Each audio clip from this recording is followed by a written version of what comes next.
welcome to this episode of Diagnosing with Derek, where today we're looking at a pushed-in wall. As you can see behind me, there's crack at a 45-degree angle at this wall on the inside of the basement.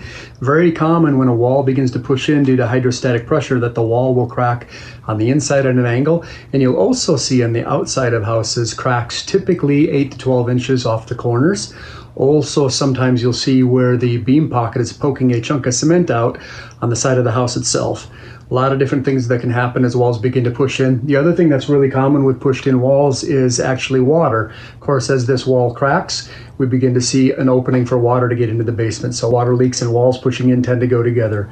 So if you're seeing any of the signs of inward movement on your walls, whether it's cracks on the inside, cracks on the outside, beam pocket poking out, or even water coming in the basement, can be an indicator hidden behind a wall that the wall has movement. If you're seeing that, give us a call. We'll send out one of our trained system design specialists that have special tools to help measure, including lasers, to see exactly what's going on with your home.